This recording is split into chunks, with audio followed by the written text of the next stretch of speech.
25 de março de 1957 foram lançadas em Roma as bases para a Europa que hoje conhecemos. São várias as iniciativas programadas para assinalar os 60 anos do Tratado de Roma. Em estúdio está Marco Teles, responsável pelo Centro de Informação da Europa na Madeira. Obrigado por ter vindo também a nos ajudar a perceber o que é o Tratado de Roma que se assinala por estes dias. Ora bem, nós efetivamente, como eu disse, nós temos que recuar até 57, até a década de 50 para percebermos como surge este tratado, que na verdade dá lugar não apenas a uma nova instituição, mas duas. Portanto, o Tratado de Roma acaba por dar lugar à Comunidade Europeia da Energia Atómica e também, em simultâneo, no dia 25 de março, à Comunidade Económica Europeia, vulgarmente conhecida pelas siglas CEE, e que, aliás, de resto, hoje em dia, está ainda bem presente em grande parte da população, quanto mais não seja também pelo facto de quando nós aderimos em 86, no dia 1 de janeiro, efetivamente na altura utilizava-se a designação Comunidade Económica Europeia, CE, e portanto até hoje ficou em grande parte da população essa ideia. De qualquer forma, dizer que na verdade, na origem de todo este projeto europeu, nós temos que ainda recuar um bocadinho mais. Nós temos que ir, de facto, mesmo ao início da década de 50, 1950, mais precisamente ao dia 9 de maio, quando o Sr. Robert Schuman faz, de facto, a declaração, uma proposta para juntar um conjunto de países em torno de duas matérias-primas essenciais na época, que era o carvão e o aço.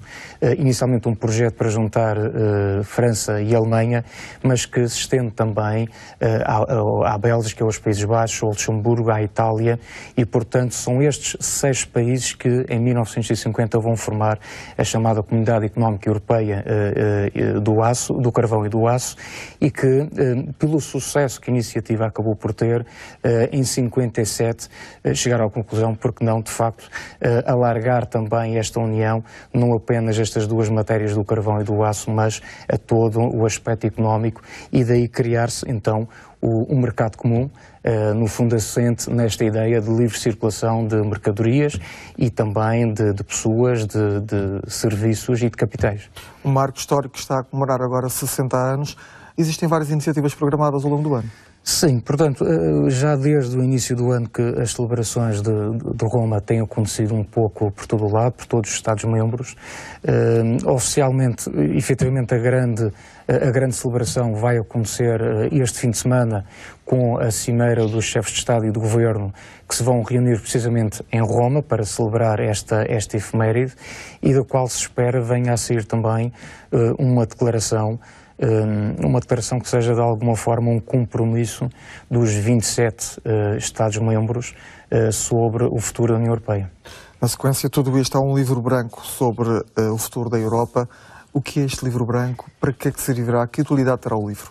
Bem, a questão do livro branco da União Europeia, ou sobre o futuro da União Europeia, é de facto uma proposta, um contributo da Comissão Europeia para que os Estados-membros, e não apenas os decisores políticos, mas também a sociedade civil, possa efetivamente pensar seriamente sobre o futuro que nos espera nesta União.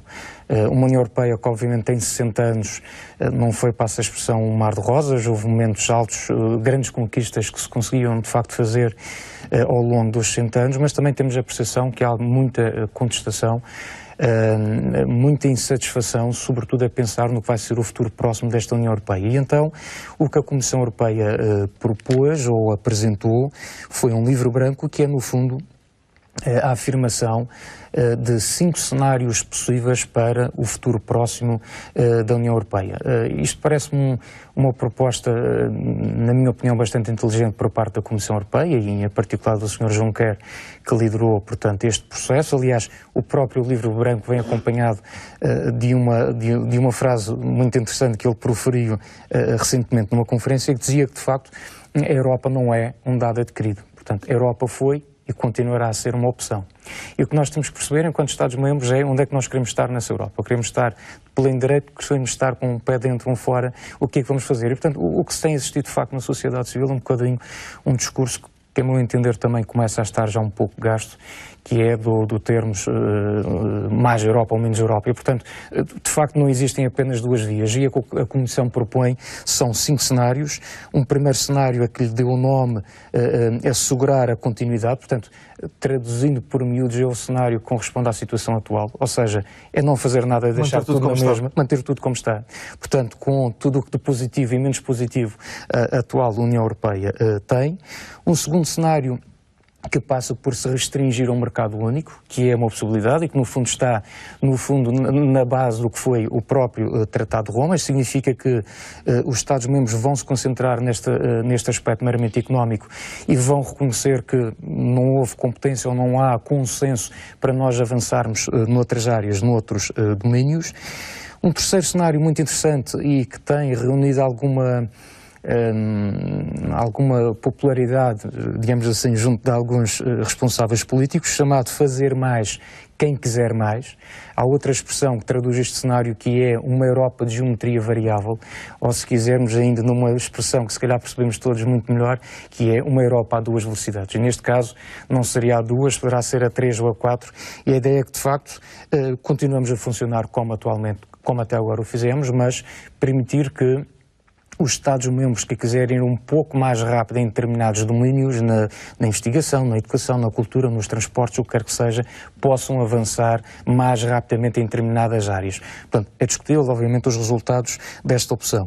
O quarto cenário é também razoável, que é fazer menos, mas fazê-lo com maior eficiência, ou seja, restringir as áreas de atuação da própria União Europeia e concentrar naquilo que nós achamos que é verdadeiramente importante e, obviamente, ao reduzirmos o campo de ação, vamos possivelmente obter resultados melhores ou, pelo menos, resultados mais rápidos, que isso também é, digamos, alguma razão do descontentamento da população, que é muitas das vezes os cidadãos não verem no imediato resultados palpáveis, visíveis sobre determinadas políticas europeias. E, por último, o cenário chamado fazer muito mais, mas todos juntos, ou seja, é no fundo nós estarmos a falar novamente naquela ideia do federalismo europeu, nós caminharmos por uma integração ainda maior do que aquela que temos atualmente. Isso significaria, se calhar, termos processos de decisão mais rápidos, mas isso também obrigará que os Estados-membros estejam disponíveis para fazer algumas cedências para que realmente possa ser assim dessa forma, mais rápido. E contributos podem ser dados? Quem pode dar esses contributos? Os Estados-membros serão chamados a se pronunciar sobre estas 5 linhas orientadoras? Os Estados-membros vão efetivamente ser chamados a se pronunciar. Aliás, essa posição da Comissão Europeia ficou clara, desde logo alertando que estes cenários, primeiro aspecto, eram meramente ilustrativos, ou seja, estes cenários não representam uma tomada de decisão política, não está nada assimilado ou assegurado em relação a apenas assuntos para reflexão, para debate. São sugestões, são reflexões. Além disso, a Comissão, ao longo dos próximos meses, irá produzir depois aquilo que chamou de documentos de apoio em áreas-chave, por exemplo, na área do social, na área da questão ambiental, na área da questão da União Económica e Monetária, nas finanças, no problema da segurança e da defesa europeia. Portanto, a própria Comissão irá promover esses documentos de apoio e a ideia é que se vá juntando, no fundo, um conjunto de informação, que se vá recolhendo o feedback dos Estados-membros, da discussão que porventura também se irá realizar ao nível da sociedade civil, é muito importante nos meios académicos, nas autoridades locais, enfim, pelas redes do próprio Centro Europe Direct, porque não também promover junto da população essa discussão, para que depois, em setembro, quando acontece o discurso sobre o Estado da União proferido pelo Presidente da Comissão Europeia, já possam ser apresentadas ideias mais concretas sobre esta matéria e que depois tenha, digamos que o seu término em dezembro deste ano com a Cimeira, mais um Conselho Europeu, onde se espera que nesta altura tenhamos já algum consenso em relação às linhas ou ao percurso a escolher para o futuro da União Europeia. Falemos agora um pouco sobre o trabalho que é feito na Madeira pelo Centro Europe Direct. Que papel têm estes centros de informação da Europa despertos pelo país e pelos restantes Estados-membros? Efetivamente, nós temos, portanto, os Centros Europe Direct são organismos oficiais geridos pela Comissão Europeia, ou mais precisamente pelas representações da Comissão Europeia em cada um dos Estados-membros, e que funciona um bocadinho como estrutura intermediária entre as instituições europeias, neste caso em particular a Comissão, e os cidadãos. No fundo, é por isso mesmo um instrumento privilegiado de divulgação de informação sobre a União Europeia. A título de curiosidade, refira-se que na atual União Europeia há 28, como sabemos, em vésperas de passar para 27, não é? Aliás, o próprio livro branco, voltando um bocadinho atrás, fala de alternativas para o futuro de uma União a 27, está claro, não é? Mas, portanto, voltando à questão do Europe Direct, dizer que existem 500 centros espalhados por toda a União, e a ideia é precisamente que os cidadãos possam dispor de um local físico, porque existe também a rede Europe Direct em termos de contacto telefónico, uma central, digamos assim, onde as pessoas podem recorrer para obter informação, mas esta rede funciona do ponto de vista físico com profissionais qualificados, com recursos humanos que estão ao dispor da população para que as pessoas possam ir ao gabinete, possam colocar as dúvidas, possam se expressar sobre os projetos europeus, obter informações diversas e, portanto, é naturalmente, desse ponto de vista, uma ajuda, digamos assim, que a própria Comissão acaba por dar no sentido de aproximar as instituições europeias aos próprios cidadãos. Só mais uma questão aqui na Madeira, qual é o envolvimento que tem o centro com a comunidade? Vão às escolas? Que tipo de ações é que nós fazemos, os centros não têm propriamente um guião de ação, digamos, que seja igual em todos os 500 centros. Como se compreende, alguns deles estão situados em áreas urbanas de grande concentração populacional, outros em zonas rurais e, portanto, obviamente tem que haver aqui alguma autonomia para que os centros possam adaptar ao local, à região onde estão inseridos.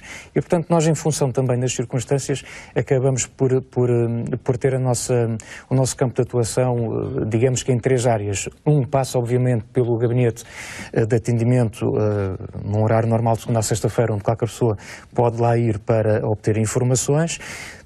Procuramos ter a parte da comunicação, um cuidado especial, digamos assim, com a parte da comunicação, estando presente, nomeadamente aqui a convite também da RTP, mas tentando procurar estar nos meios de comunicação tradicionais e, obviamente, nas redes sociais. Nós não podemos ignorar que hoje grande parte da informação faz por via destas redes e, portanto, procuramos ter essa presença. E, por último, obviamente nós também temos a plena consciência que se calhar se ficássemos fechados no conforto do gabinete não teríamos grande sucesso nos nossos objetivos, na concretização desses objetivos. E, portanto, o que nós procuramos fazer, obviamente, é dinamizar um conjunto de ações no exterior, no fundo fazendo o contrário, indo de nós ao encontro dos cidadãos. E, a título de exemplo, um desses projetos que tem tido bastante aceitação e que o nosso balanço tem sido positivo até o momento, passa pelo projeto Europa Vai à Tua Escola, em que nós, de facto, de forma absolutamente gratuita e voluntária e com muito gosto e muita satisfação, vamos até os estabelecimentos de ensino e estamos lá reunidos com os estudantes para falar sobre as temáticas europeias, muitas das vezes com propostas de temas que são elaborados, um guião que é elaborado por nós, digamos assim, outras vezes porque os próprios professores entendem que querem que um determinado tema em particular seja tratado. Recordo-me que ano passado, por exemplo, fui muito à procura por parte das escolas do ensino secundário para debater a questão dos refugiados. Muitas dúvidas e, portanto, pediram-nos essa colaboração, da mesma forma como, por exemplo, na próxima semana vamos celebrar, no fundo, também estes 60 anos do Tratado de Roma, fazendo uma palestra numa escola secundária aqui no Funchal, com cerca de 140 estudantes do ensino secundário, onde nós esperamos esclarecer alguns pontos do que foi esta história que já leva 60 anos e, portanto, não é fácil numa hora e meia também resumir 60 anos de história, mas, acima de tudo, também nós esperamos que os estudantes possam, de facto, ser bastante interventivos e que nos possam expressar as suas dúvidas sobre o projeto europeu, porque nós também precisamos dessa informação para poder fazer chegar à representação da Comissão o sentimento, no fundo, dos cidadãos em relação a esta temática. Muito obrigado por ter vindo ao Aldeia Lua. Obrigado.